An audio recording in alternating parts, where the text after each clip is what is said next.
Hello.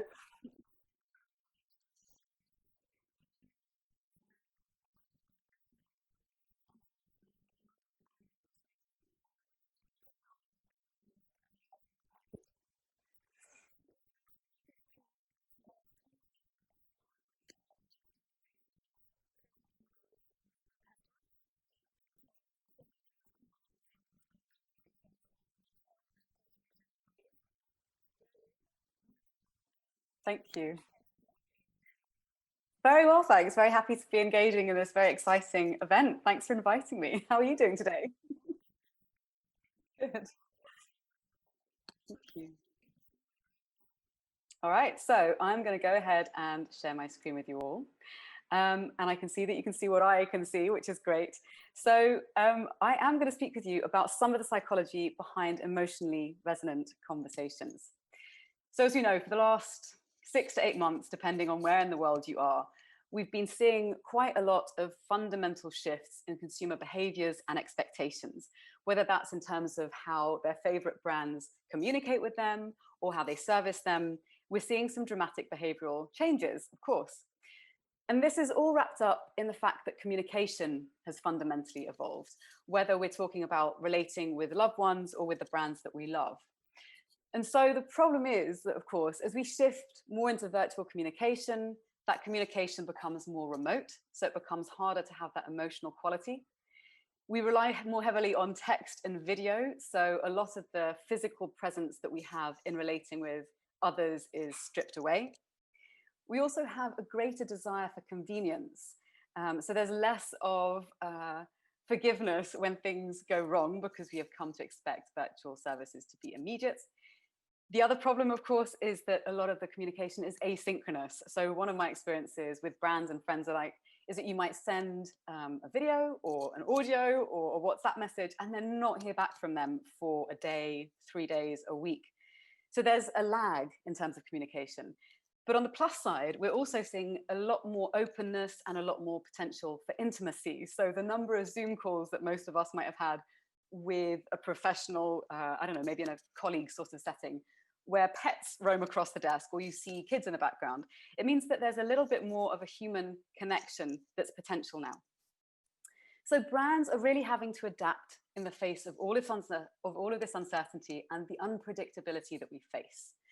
And the interesting thing is that to enable us to adapt to these changes, we're increasingly using technology and chatbots in particular to supplement this human to human connection, because there's so much of it that is happening online. So what I want to ask is, how can we use this kind of chatbot facilitated communication to build stronger, more human-centric, emotionally resonant relationships with customers? Well, the first place to start is, of course, trust. Now, whether it's between friends or family members or partners or between a brand and their customers, the importance of trust is that it's the single most valuable ingredient to develop and maintain healthy, happy, well-functioning relationships. So how can we build it? Well, I'd like you to imagine someone that you trust, that you love, have them in your mind, and imagine what it's like to be with that person. Chances are that when you're thinking of being with this person, they make you feel safe, they make you feel understood. With them, you feel enabled and supported in your life to reach your goals. And crucially, you know what you're getting. None of us are perfect. We all have messy bits and edges. And the crucial thing here is that there's transparency and the love is still there and the trust has been built over time. And this is because it's about the emotional connection that we develop as we go throughout our lives. The problem is that, as you mentioned, we're increasingly relying on tech to support us. And some of the ways we're doing this is by simulating human speech and rapport. And here, the AI chatbots are already leading the way. And the ones that are really advanced are doing this in some really elegant approaches.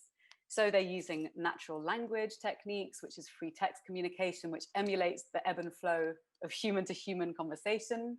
A lot of it is non-linear, so it's not just question, response, question, response. It's a bit more flexible. It allows for digressions and interruptions when you take a sidetrack and you want to explore something else, as we do in normal human conversation. Often it's more context sensitive. So it may be that there is a word that's specific to one context, means one thing, and to another context might mean another. And the good AI bots are able to read between the lines and actually infer meaning that is not explicitly written out through the words that are shared on the page. Now, of course, this is in the most sort of extremely advanced situation. For most of us, and even in the advanced situations, the real connection requires a mix of both the human and the technological.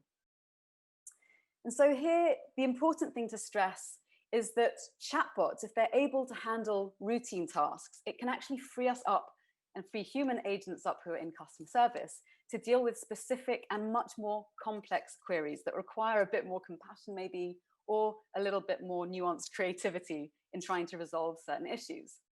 And this is especially important during uncertain times. So during times of crisis, trust is easily broken because things can easily go wrong. A really good example that I was very struck by recently can be found in this Airbnb tale of woe.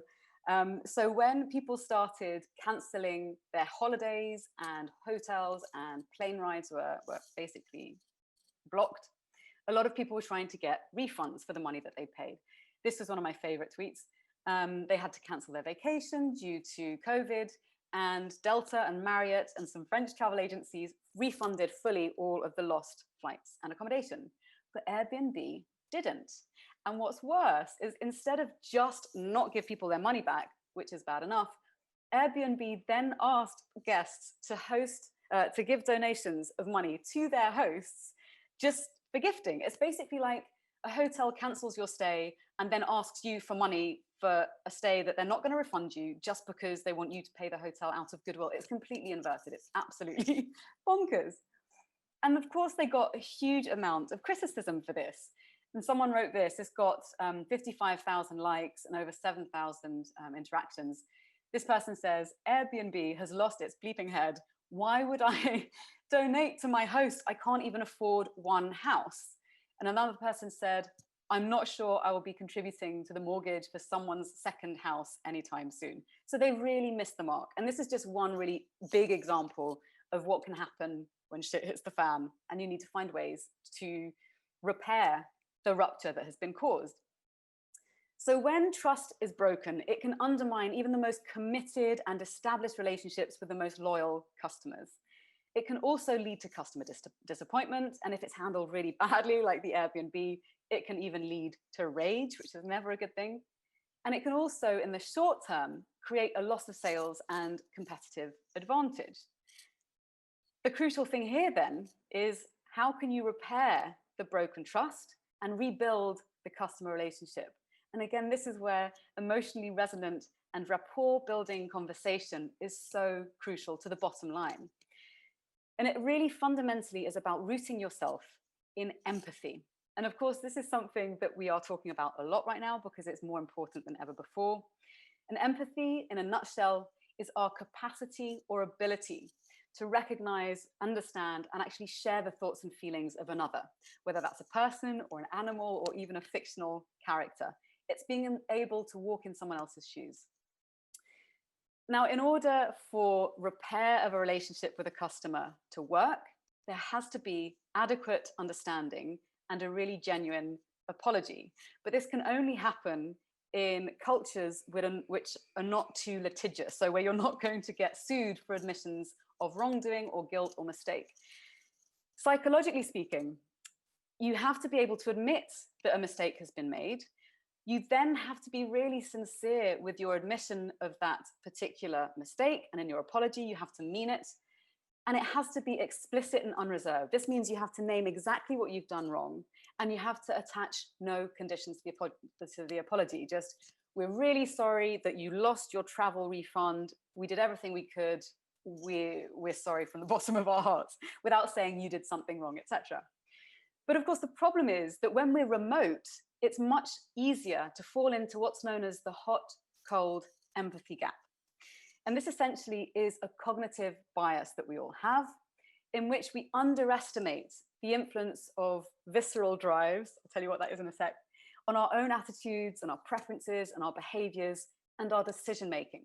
So when you're feeling something very strongly, like hunger or thirst or sexual arousal or drug addiction or physical pain, or any of the strong emotions like rage when you've been betrayed by a company that you love, or joy, or being in love. It's actually very difficult to imagine what it's like to be out of that state. So if you're in a heated state, you can't imagine what it's like, for instance, to be calm. And this really points towards a crucial understanding about how we make decisions. And that's that human understandings are state dependent. When you're angry, it's difficult to understand what it's like to be calm, and vice versa.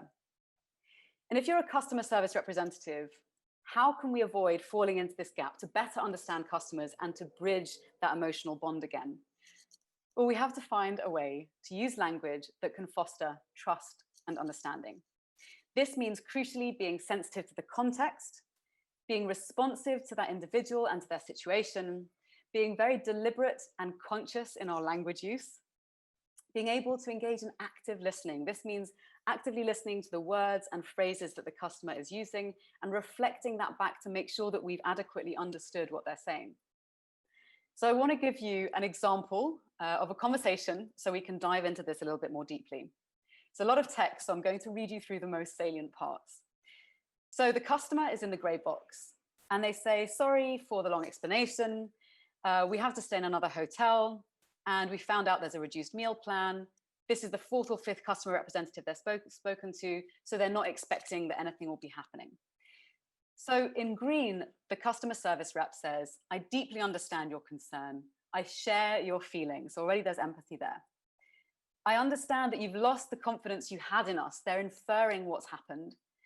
And they're saying, well, we can't do it today, but we still have time. They're framing the expectation. And the customer is very grateful for the help. They say it's fine if it's not today. They're reciprocal. They're going to give them the benefits of the doubt. It's just nice that someone may be able to have this looked into. So it's about the quality of care that they're receiving. The customer rep says, we'll try and find a solution. And the customer says, I'm very grateful for your help. Okay, so it's quite a brief conversation. Nothing gets resolved in the moment. But I want to ask you, how successful do you think this conversation was in terms of its empathetic quality? Well, it was sensitive to the context. The person understood what the customer was dealing with. They understood that there was a lack of confidence. They were responsive to the person's situation. They used similar language.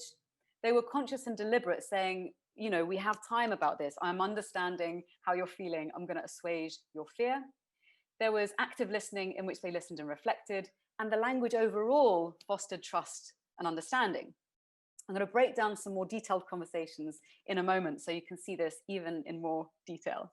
So creating empathetic connection not only enables us to reduce the emotional turmoil that a customer might be feeling, it also has other positive impacts. It actually increases helping behavior. It also heightens cooperation. So if you're trying to resolve a difficult situation, it enables the customer to be more cooperative. It can decrease sensations of conflict. It can enable you to make better decisions. So if you both feel calmer, you're going to arrive to a more mutually beneficial solution. And it creates greater acceptance of others. So generally speaking, it makes the whole process of problem solving less triggering and more likely to find an adequate solution. So how can we leverage this online? Well, persuasive interactions all have something really crucial in common. And that's the simple but powerful principle of mirroring. Now, in this video that I want to show you here, it's a really old experiment that was run back in the 1960s at MIT in their artificial intelligence lab. And it was a program that was designed to mirror the superficiality of communication between humans, between one human and another. And it modeled the Rogerian psychoanalytical model of speaking. So reflecting certain words and phrases in a pattern matching approach. So I'm going to show you this and I want you to tell me, or maybe in the questions, we'll discuss what you think.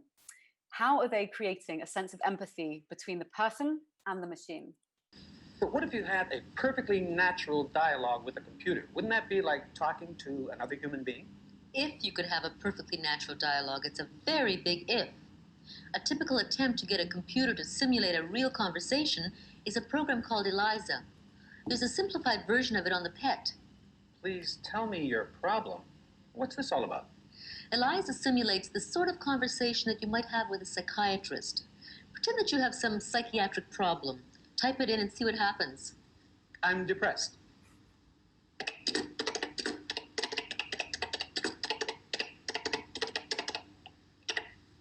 My daughter left home. Okay.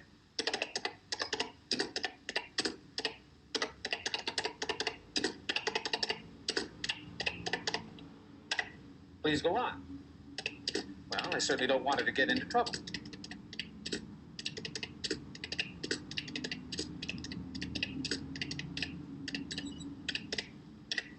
What would it mean to you if she gets into trouble? Well, wouldn't you worry? You're just a dumb machine anyway. I'm going to tell you so in your own language.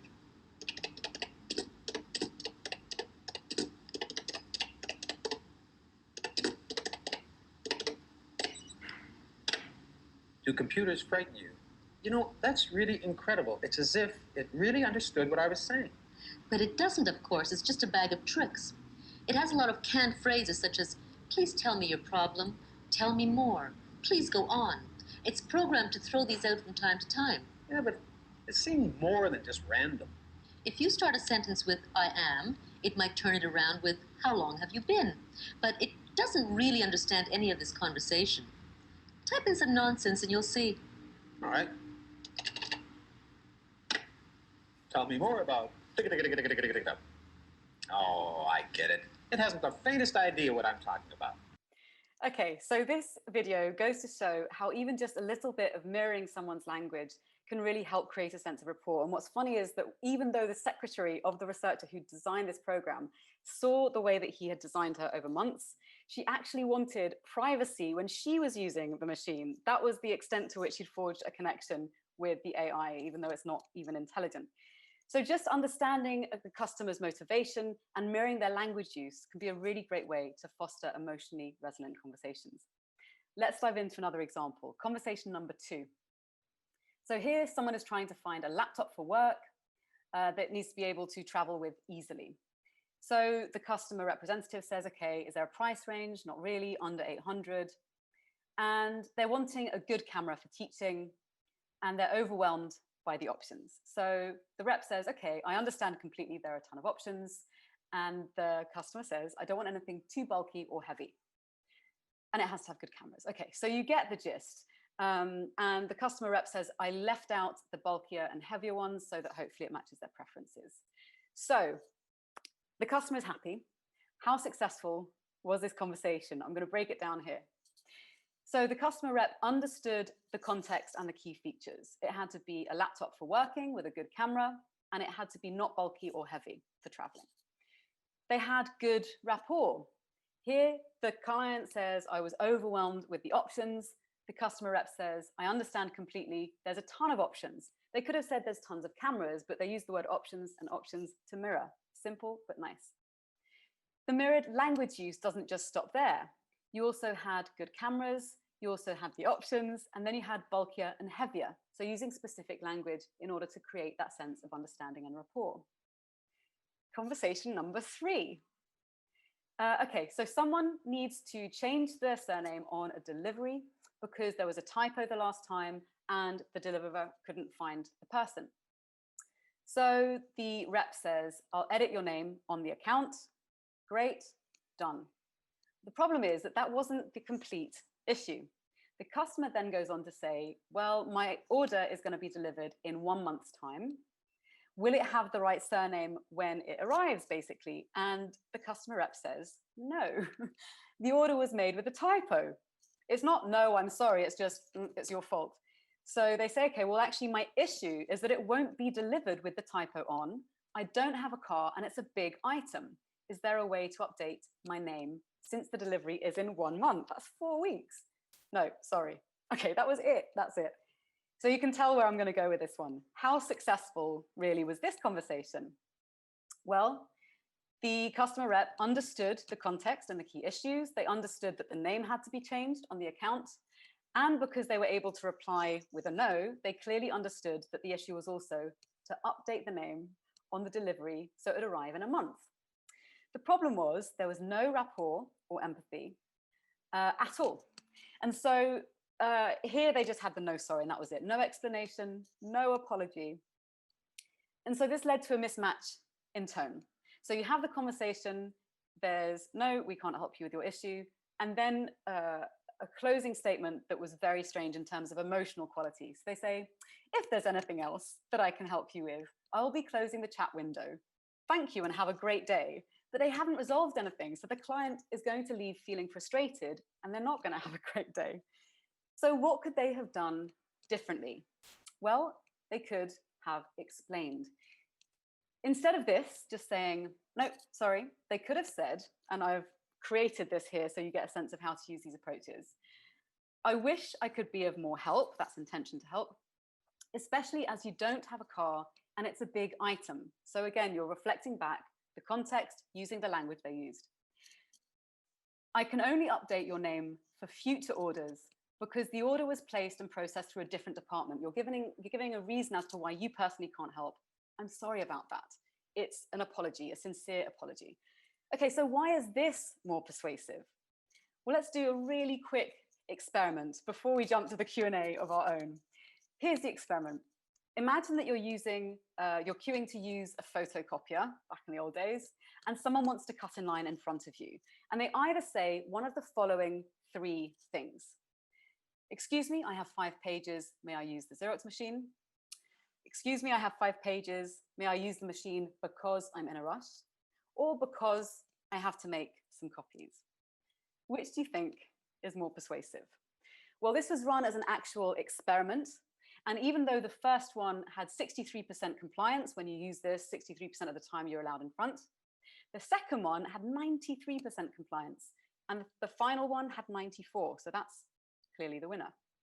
Why? Well, hearing the word because followed by a reason, and it can be any reason, heightens compliance. And that's even the case when the reason itself is not very compelling. And this is because it's an automatic behavior we have to make life easier. It's a heuristic or a cognitive shortcut.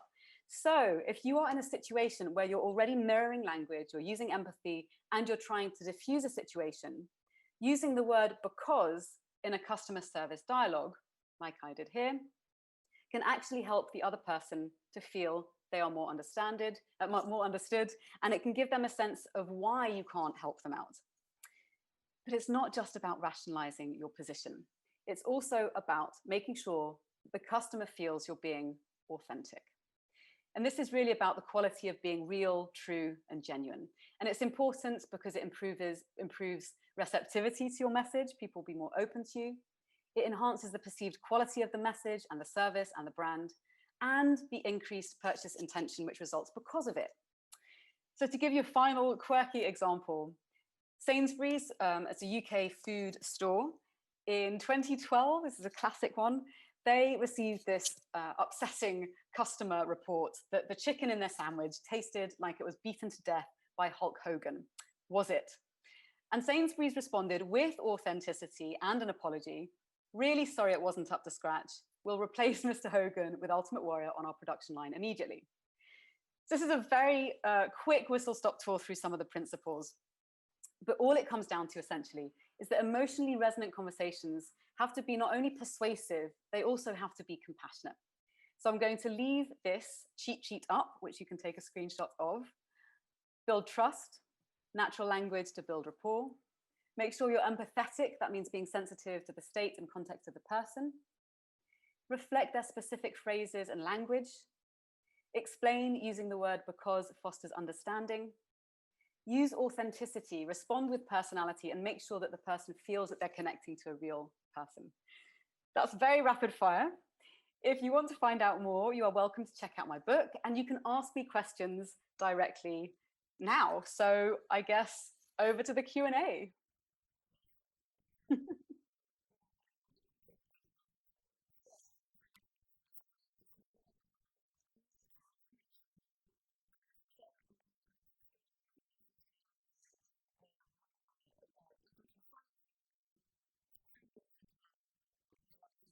My